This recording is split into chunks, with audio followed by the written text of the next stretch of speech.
Olá, a graça e a paz do nosso Senhor e Salvador Jesus Cristo seja contigo, meu irmão e minha irmã. Hoje a nossa leitura se concentra em Êxodo capítulo 19, 20 e 21. Na leitura anterior nós vimos, no capítulo 16, Deus enviando maná e codornizes para alimentar o povo, estabelecendo o sábado como dia de descanso. No capítulo 17, Deus sacia a sede do povo ao trazer água da rocha em Refidim e concede vitória contra os amalequitas por meio da intercessão de Moisés. No capítulo 18, Jetro, sogro de Moisés, visita o acampamento, aconselha Moisés a delegar responsabilidades e organizar o povo em grupos para melhor gestão e resolução de disputas. Em Êxodo, no capítulo 19, Deus se revela no Monte Sinai. Depois de uma jornada de 3 meses após a saída do Egito,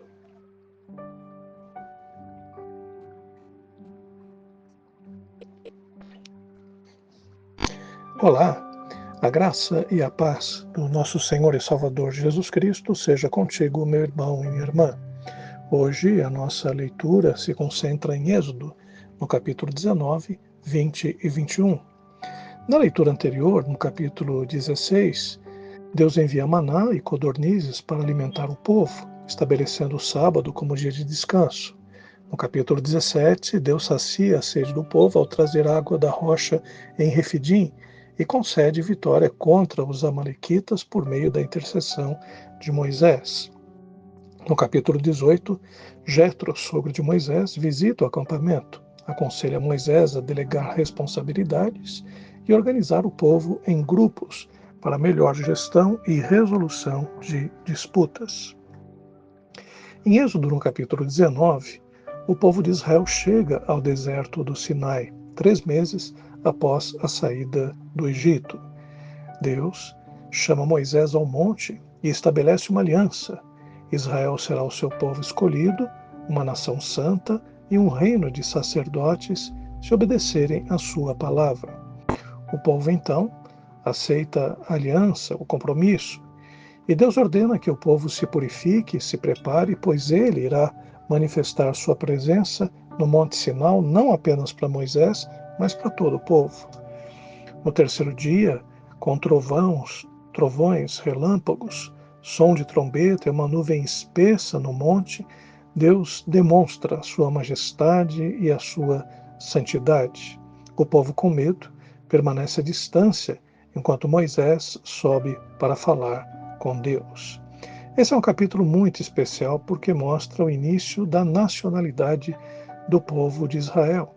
Ao final de contas, antes era um povo tribal que agora ganha uma nacionalidade. Tem um Deus que é o seu rei e uma lei que vai ser estabelecida para que o povo assuma o seu compromisso.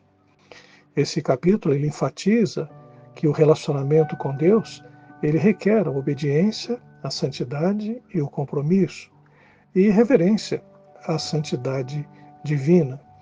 Todo esse capítulo 19 nos mostra a preparação espiritual que o povo precisou antes de se aproximar de Deus, mostrando a importância de uma vida santificada. Essa narrativa ela reflete uma prática comum nas antigas culturas do Oriente Médio de estabelecer uma aliança entre o soberano e o seu povo. Só que nesse caso, o soberano é Deus. E a ênfase na santidade e na exclusividade de Deus também é contrastante com o politeísmo que existia na época, onde os reis eram considerados também filhos de Deus.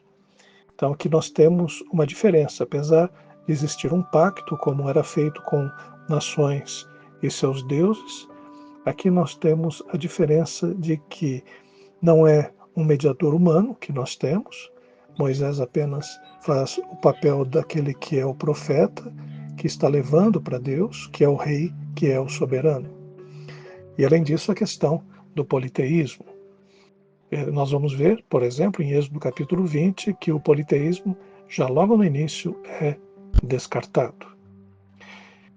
Em Êxodo, no capítulo 20, nós temos um dos capítulos mais importantes da Bíblia, porque nós temos os 10 mandamentos. Os 10 mandamentos é a base ética e moral universal. E nesses 10 mandamentos temos a seguinte divisão: os primeiros 4 mandamentos são relacionados a Deus, os outros 6 nos relacionamentos humanos.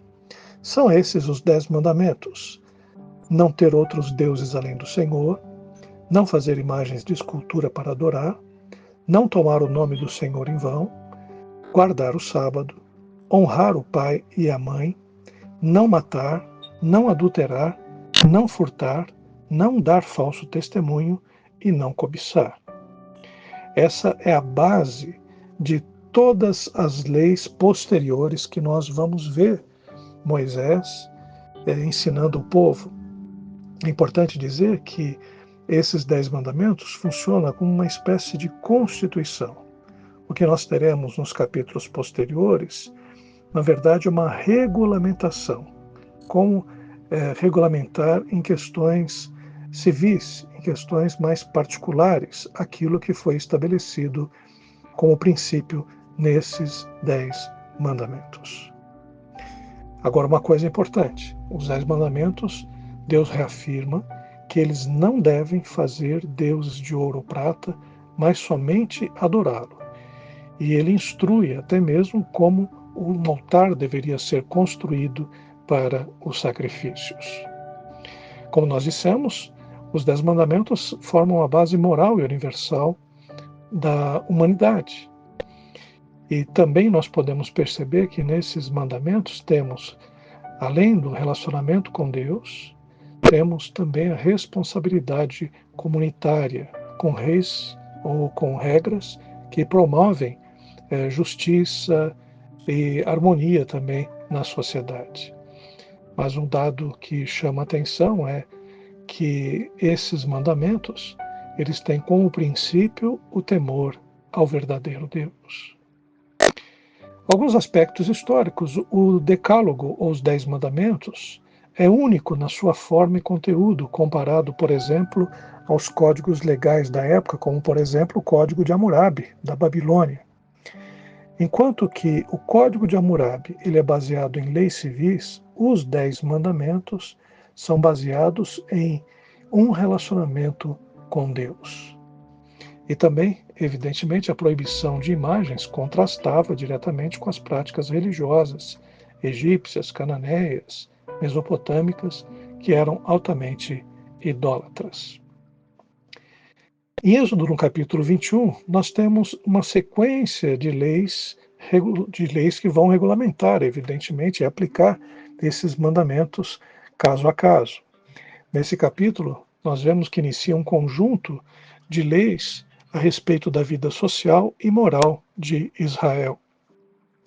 Primeiro, a gente tem que dizer algumas coisas.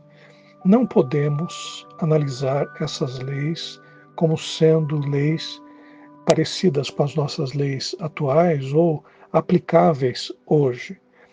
Temos que entender no seu contexto. Nós estamos lidando com uma época da humanidade, por exemplo, em que os deuses eram valorizados pelas vitórias que davam ao seu povo na guerra, por aquilo que eles poderiam fazer na agricultura. Então, um deus ele era considerado grandioso quando ele vencia os outros deuses. Isso explica, por exemplo, porque nós vemos Moisés tirando o povo do Egito e desmoralizando os deuses do Egito. Esse fator ele acaba sendo explicado e sendo contado em várias outras nações que começam a temer o Deus de Israel como sendo um verdadeiro Deus, um Deus poderoso acima dos outros deuses.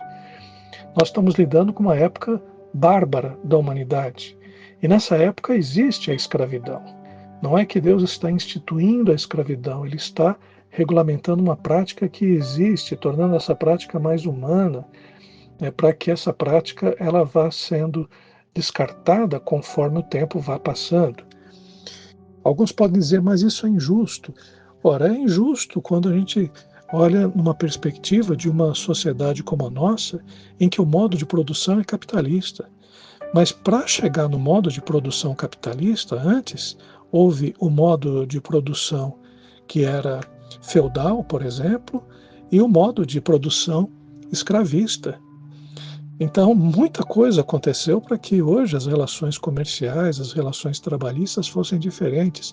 E até hoje, mesmo com todo o desenvolvimento econômico e trabalhista que existe na humanidade, ainda hoje existem escravos, mesmo em países como o nosso. Então, é importante a gente ter esse olhar. A revelação bíblica, ela é progressiva. Aos poucos, Deus vai se revelando. Ele se revela como Deus de Abraão, Isaac, Jacó, depois se revela como Yahvé a Moisés, agora está se revelando através dos 10 mandamentos, com leis que tornam a vida social mais harmônica, e à medida que o tempo vai passando, por exemplo, Deus levanta os profetas com uma mensagem social muito mais importante, de proteção ao órfão, à viúva, ao estrangeiro, até chegar no auge da revelação em Jesus Cristo no Novo Testamento. Então é muito importante a gente ter esse cuidado ao ler as Escrituras, porque senão a gente corre o risco de pegar, por exemplo, uma lei em Êxodo a respeito da escravidão e achar que é uma lei que deve ser aplicável hoje em dia. Existe uma distinção. Aquilo que deve ser aplicável hoje em dia, nós vemos no Evangelho de Cristo estabelecido como princípio, o Sermão da Montanha e outros textos que Jesus Cristo ele nos ensina nos Evangelhos. Então lembre-se, é uma revelação progressiva.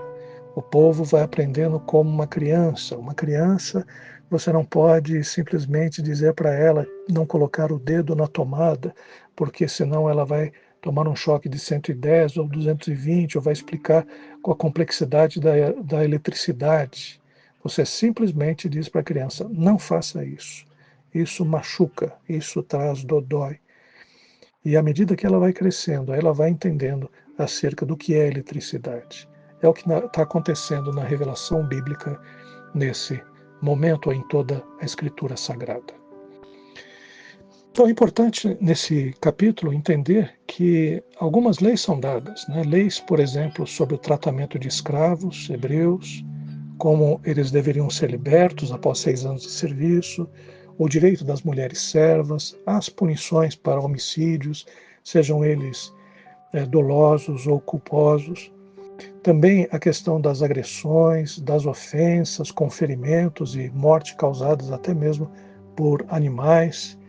Então, se você sabe que você tem um animal que é violento e você é descuidado em relação a isso, você é responsabilizado quando esse animal acaba matando ou ferindo outra pessoa. E existem as compensações e responsabilidade civil em cada caso, em cada dano material e corporal.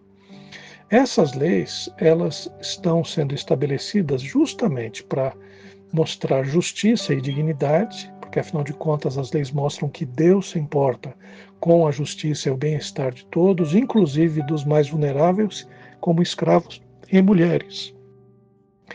Então, nós temos uma sociedade que não se preocupa com escravos e mulheres. Até mesmo se você perceber e ler o Código de Hammurabi, você vai perceber que as leis são mais severas do que, por exemplo, nós encontramos aqui no Código Mosaico. E em relação a escravos e mulheres, sofre muito mais no Código de Hammurabi do que no Código Mosaico. Outro aspecto que nós podemos perceber é a responsabilidade social. Cada pessoa é responsável por assumir suas ações e também os seus bens. E perceber que esse código mosaico, ou os 10 mandamentos e todas as leis regulamentares, elas demonstram que a vida é mais importante do que as coisas. Então, o valor da vida humana. Alguns aspectos importantes para a gente encerrar esse momento, né? Essas leis refletem princípios semelhantes encontrados em códigos antigos, mas com uma preocupação maior com a dignidade e também a igualdade. A mesma coisa em relação aos servos. Os servos, por exemplo, após 6 anos, eles eram soltos, os servos do povo hebreu.